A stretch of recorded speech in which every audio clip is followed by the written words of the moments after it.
Hey guys, तो कैसे हैं आप लोग। मैं हूं आपका होस्ट आकाश और स्वागत है आपका एक और नई वीडियो में। आज का जो लेसन है लेसन नंबर 26 है। तो रिसेंटली वीडियोस में हमने सीखे थे क्लिपबोर्ड ग्रुप और फॉन्ट ग्रुप, और आज का जो लेसन चलेगा वो पैराग्राफ ग्रुप के ऊपर है। तो इसमें हम पैराग्राफ ग्रुप में ये सारे सेशंस के बारे में समझेंगे और आसान तरीके से सीखेंगे। तो वीडियो पर लगातार बने रहिए, वीडियो को पूरा देखना है क्योंकि यह एक कंप्यूटर बेसिक कोर्स है। ठीक है, तो चलते हैं अब टॉपिक पर बिना किसी देरी के।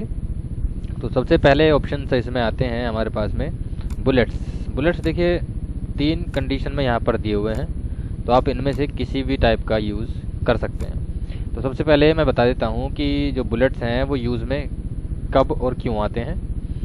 ठीक है, मान लीजिए आप कोई पेपर इसमें तैयार कर रहे हैं, ठीक है, जिसमें कि आपको 4 ऑप्शंस दिए हुए हैं। मैंने जब एक वर्ड पैड जब मैं बता रहा था आपको, तो उसमें मैंने बुलेट्स का इस्तेमाल बताया था। वीडियो नहीं देखी है तो जा करके आप उसे भी देख सकते हैं। ठीक है, तो अब बढ़ते हैं। यहाँ पर ये बुलेट्स की काफ़ी सारी स्टाइल है। ठीक है, तो इनका यूज़ क्यों और कहाँ पर किया जाता है। जैसे मान लीजिए हमने कुछ डेटाबेस बनाया हुआ है इस तरीके का, ठीक, और उसमें हमारे पास जो क्वेश्चन है वो यहाँ तक है। ठीक है, और उसमें हमारे पास में क्या है कि 4 ऑप्शंस हमें दिए हुए हैं, 1 और 2 और यहाँ से सपोज दैट 3 और 4। ठीक है, फिर उसके बाद में एक क्वेश्चन और आ गया है, और यहाँ से मान लीजिए एक इसका ये आंसर हो गया, एक इसका ये आंसर हो गया, एक इसका यहाँ पर हो गया, ये फ्रॉम द क्विक स्टाइल तक ले लेते हैं। ठीक है, और एक इसका ये हो गया। ओके, और इस तरीके से एक क्वेश्चन फिर से यहाँ स्टार्ट हुआ, और फिर उसके बाद में यूजिंग तक हमने ले लिया, एक ऑप्शन यहाँ और एक ऑप्शन हमारा यहाँ तक हो गया, और चौथा ऑप्शन ये हो गया। ठीक है, तो 3 कंडीशन में हमारे पास में कुछ क्वेश्चन से हमने, मतलब एक एग्जांपल के लिए मैं बता रहा हूँ, ये क्वेश्चन हो गया और इसमें ये 4 ऑप्शन है, यानी इसमें से कोई एक सही है हमारा। ठीक है, तो ऐसी कंडीशन में ये 4 ऑप्शंस के बारे में सामने वाले को एकदम से पता चलने चाहिए कि भाई ये आंसर हैं, यानी इन आंसर्स में से कोई एक ठीक है। ठीक है, तो इसके लिए हमें क्या करना होगा, मैं इसको एक आंसर और बना लेता हूँ क्योंकि इसमें 3 हुए हैं और यहाँ। तो इसके लिए हमें सिलेक्शन करेंगे, ऐसे सिलेक्शन कर लिया, ऊपर से मैं दिखाता हूँ, ये आंसर हो गए, और जिन जो आंसर्स हैं आपके उसको सिलेक्शन कर लेंगे, और यहाँ पर जा करके बुलेट्स इनमें से जो भी आपको स्टाइल में लगाना है बुलेट्स को सिंपल उस पर क्लिक कर देना है, बस इस तरीके से। तो वो बुलेट्स आपके क्वेश्चन के जस्ट नीचे वाले जो भी आंसर्स हैं उनमें सेटल हो जाएगा इस तरीके से। ठीक है, सिलेक्शन कर दिया, और यहाँ पर बुलेट्स हम इस प्रकार से यूज़ कर सकते हैं। तो देखो कितना प्रोफेशनल लुक आ रहा है। ठीक है, तो इसको हम यहाँ से सिलेक्शन करके बोल्ड भी कर सकते हैं। ठीक है, इसको भी मैं सिलेक्शन कर दिया और मैंने इसको कर दिया बोल्ड। चाहो तो आप फॉन्ट स्टाइल भी चेंज कर सकते हो ताकि क्वेश्चन और आंसर डिफरेंट वे में हो जाए और पता चल जाए कि सामने वाला जो रीड करेगा तो उसको क्वेश्चन और आंसर में डिफरेंस नजर आए। तो इसलिए हम बुलेट्स फंक्शन का इस्तेमाल करते हैं। इसमें काफ़ी सारे बुलेट्स के ऑप्शन दिए हुए हैं, तो आप किसी का भी यूज़ इसमें से कर सकते हैं। ठीक है, क्लियर हो गया। मान लीजिए एक साथ हमें सभी भी बुलेट्स लगाने हैं, तो सिलेक्शन पहले हमने इसका किया, फिर कंट्रोल बटन दबाया। जी हाँ, कंट्रोल बटन आप कीबोर्ड से दबाएंगे और दोबारा से इस वाले सेशन को सिलेक्ट करेंगे। तो ऐसा करने से ये वाला भी और इसके साथ में ये वाला भी सिलेक्शन हो जाएगा। अगर आप कंट्रोल बटन नहीं दबाते हैं तो आपका जो सिलेक्शन है वो हट जाएगा। ठीक है, अगर मल्टी सिलेक्शन करना है तो। अब देखो मैं दूसरा स्टेप बताता हूँ। यहाँ पे जाएंगे, आपको बुलेट्स में 1 2 3 4 या फिर इस तरीके के रोमन काउंटिंग चाहिए, तो सिंपल वे में उस पर जाके क्लिक कर लेंगे, तो यहाँ पर इस तरीके से हो जाएगा। तो उम्मीद है क्लियर हो गया होगा एकदम परफेक्टली। अब बारी आती है यहाँ पर ये वाला, ये यूज़ में आता है हेडिंग के ऊपर। ठीक है, तो हेडिंग जैसे ये है, हेडिंग्स हैं हमारे पास, सिलेक्शन किया हमने इसका और इसको भी सिलेक्ट कर लिया और यहाँ से इसको भी सिलेक्ट कर लिया। तो ये हमारे पास में क्या है कि अगर आप डायरेक्टली इस तरीके से करेंगे तो प्रीव्यू नहीं दिखाएगा उसका। ठीक है, तो यहाँ पर मैंने क्या किया, ऐसे क्लिक कर लिया, या फिर आपको करना है सिलेक्शन करके, अगर प्रीव्यू साथ साथ देखना है तो इस पर हेडिंग 1 हेडिंग 2 इनमें से कोई भी एक हेडिंग लेनी रहेगी। उसके बाद में ऑटोमेटिकली ये क्या होगा, प्रीव्यू साथ साथ दिखाता रहेगा। तो इस तरीके से आप ये हेडिंग बुलेट्स का इस्तेमाल भी कर सकते हैं। क्लियर हो गया होगा? ओके, इसके बाद में यहाँ पर आते हैं एलिजमेंट। ये एलिजमेंट दिए हुए हैं। तो अब अगर मैं इसको डिलीट कर देता हूँ डेटा को, आपको समझ आ गया होगा। ठीक है, अगर आपने कोई डेटाबेस, मैं फिर से दिखाता हूँ, यहाँ पर लिखा हुआ है इस तरीके से, रेंट कमांड चलाया मैंने, और यहाँ से इसमें लेफ़्ट, सेंटर और राइट और जस्टिफाई, इन तीनों का मतलब मैं समझाता हूँ। तो आपने किसी भी लिखे हुए डेटाबेस को सेंटर में करना है, तो इस पर क्लिक करते ही ये सेंटर में इस तरीके से हो जाएगा, जैसा कि आपके सामने प्रीव्यू दिखा रहा है। मैं थोड़ा जूम करता हूँ। ठीक है, ये ही चीज़ राइट साइड से लिखनी है तो राइट साइड से लिख सकते हो। ये लिखने के बाद भी कर सकते हैं और लिखने से पहले भी कर सकते हैं। मान लीजिए आपको ये जो डेटा है वो कहाँ से लिखना स्टार्ट करना है। अगर लेफ्ट, बाय डिफ़ॉल्ट लेफ्ट होता है, अगर सेंटर से लिखना है तो ये जो ऑब्लिक है वो सेंटर से आ जाएगा और सेंटर से आप लिखना स्टार्ट कर सकते हो जो भी आपका डेटाबेस है। ठीक है,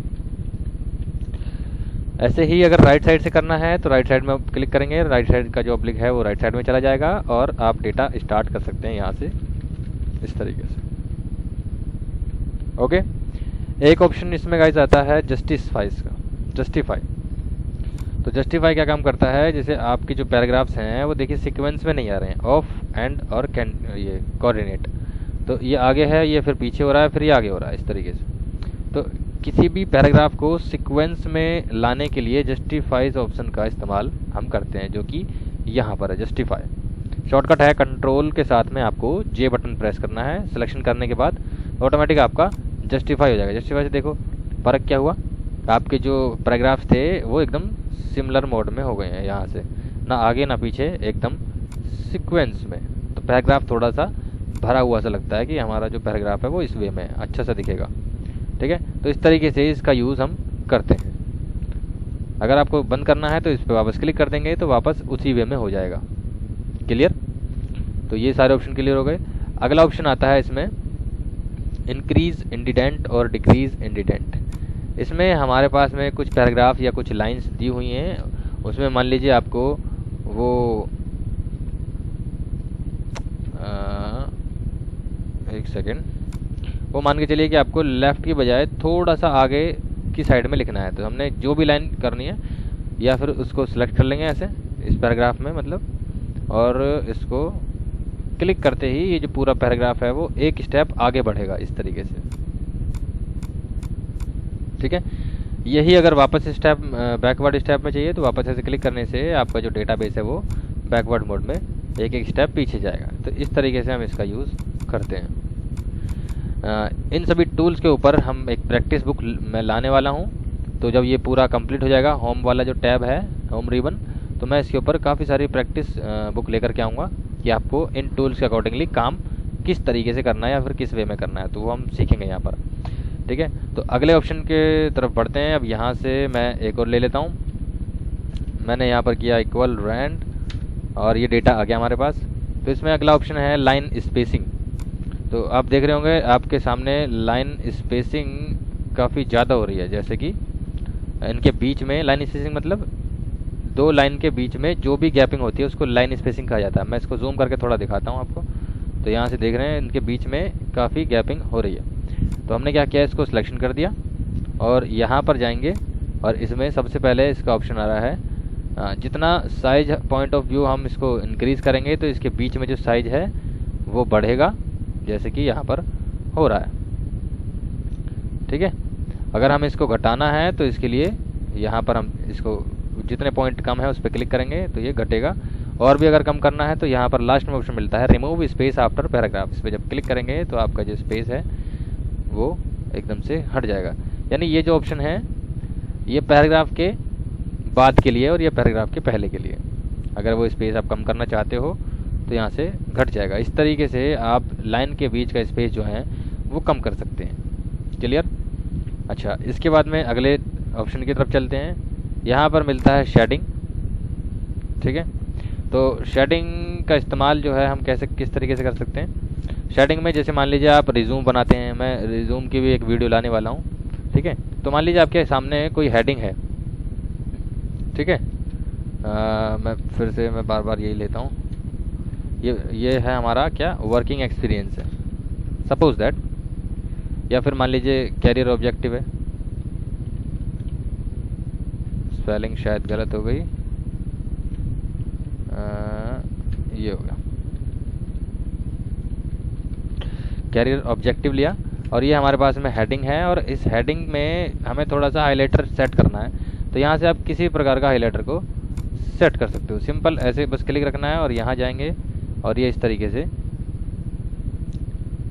आप इसका इस्तेमाल कर सकते हैं। ठीक है, तो जैसे कि मैं इसका एक और दिखाता हूँ। यहाँ पर ये मैंने लिया और इसको यहाँ सिंपल एक क्लिक रखेंगे और यहाँ से ऐसे क्लिक कर देंगे, तो आपके सामने हाइलाइटर का जो इस्तेमाल है वो इस तरीके से। वैसे इसको शेडिंग नाम दिया हुआ है, हाइलाइटर नहीं है, ये शेडिंग है। ये होती है कि बस थोड़ा सा इम्प्रूवमेंट हम हेडिंग में दिखा सकते हैं।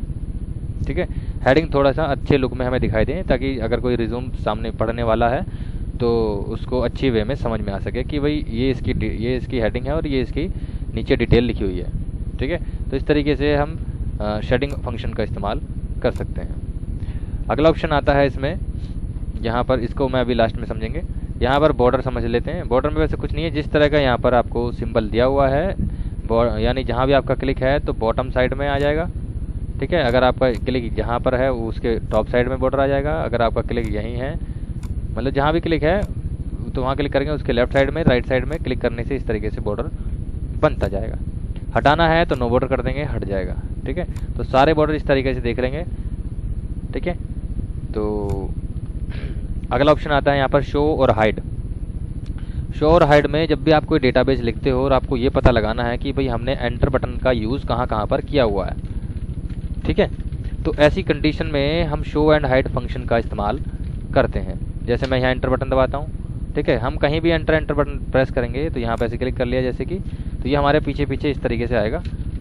ठीक है, और जब भी आप एंटर, चाहे एक लाइन पर एंटर दबाएंगे तो वहाँ पर क्या होगा, वो वहीं पर रुक जाएगा। तो इससे हमें ये पता चलता है कि हमारे इस डेटाबेस में एंटर बटन का या फिर पैराग्राफ कितने हैं। यानी जब भी हम एंटर प्रेस करते हैं इसका मतलब है कि हमने पैराग्राफ को चेंज किया है।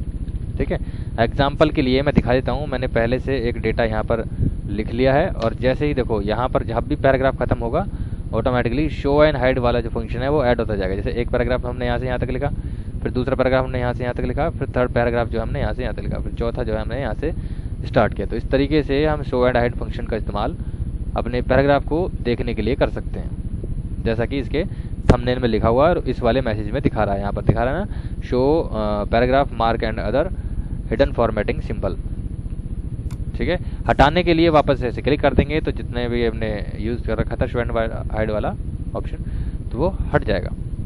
ठीक है, तो लास्ट ऑप्शन के बारे में समझते हैं। तो वीडियो पे थोड़ा सा बने रहिए, शायद ज़्यादा लंबी हो गई वीडियो, बस 2 मिनट का है, फिर आप लोग जा सकते हैं। इसके बाद में शॉर्ट समझते हैं। शॉर्ट में जैसे कि नंबरिंग पे और आपका करेगा ये टेक्स्ट पर। जैसे मान लीजिए हमारे पास में कुछ अमाउंट के रेट आए हैं, रेट चार्ट आया हुआ है इस तरीके से। ठीक है, इसको हमने कंट्रोल ए बटन दबाकर सिलेक्शन किया। आपसे कोई कहता है कि इसको शॉर्ट करना है, तो शॉर्ट करने का MS वर्ड में सिंपल मेथड है। आपने करना क्या है, शॉर्ट पे जाएंगे सिलेक्शन करके अपने डेटाबेस, और यहाँ से 2 ऑप्शन मिलेंगे, डिसेंडिंग और असेंडिंग। असेंडिंग का मतलब बढ़ते क्रम में, डिसेंडिंग का मतलब घटते क्रम में। तो आपको जिस वे में इसको करना है आप सिंपल उस पर क्लिक करेंगे और ओके कर देंगे। ऐसा करने से आपके सामने बढ़ते क्रम में आपके जो नंबर हैं वो सेट हो जाएंगे। जैसे कि पहला 6 है, फिर 9 है उससे बड़ा है, फिर 45 उससे बड़ा है, फिर 78, फिर 456, फिर 645, इस तरीके से इंक्रीज नंबर होते गए। यही चीज़ आपको उल्टे वे में चाहिए थी, तो आपने क्या करना है, यहाँ पे जाना है और असेंडिंग पे क्लिक कर देना है और ओके कर देना है। ऐसा करने से आपके सामने जो नंबर्स हैं वो उल्टे मेथड में कन्वर्ट हो जाएंगे इस तरीके से। तो उम्मीद करता हूँ गाइज यहाँ तक के जो पैराग्राफ के जो ऑप्शन थे वो आपको क्लियरली समझ आए होंगे। नहीं आए हैं फिर भी तो आप नीचे कमेंट कर सकते हैं, मुझे बता सकते हैं, और मुझे पर्सनल ईमेल भी मैसेज में भेज सकते हैं कि हमें ये प्रॉब्लम है, तो मैं आपकी प्रॉब्लम को शॉर्ट आउट करने की पूरी कोशिश करूँगा। और ज़्यादा टाइम मैं आपको बता देना चाहता हूँ कि गाइज़ हमारे चैनल पर जो है डेटा एंट्री का एक कोर्स मैं लेकर के आने वाला हूँ आप लोगों के लिए, वो भी एकदम फ्री है। तो बस आप वीडियो पर लगातार बने रहिए। एक रिक्वेस्ट करूँगा कि आप वीडियोज़ को अपने फैमिली में और हर जगह पे शेयर भी कर सकते हैं, ताकि वो लोग भी ये सारे मेथड को सीख सके। तो मिलते हैं गाइस अगले ऐसे ही इंटरेस्टिंग टॉपिक में। तब तक के लिए चाहूँगा मैं इजाज़त आपसे। Take care, bye bye and love you guys.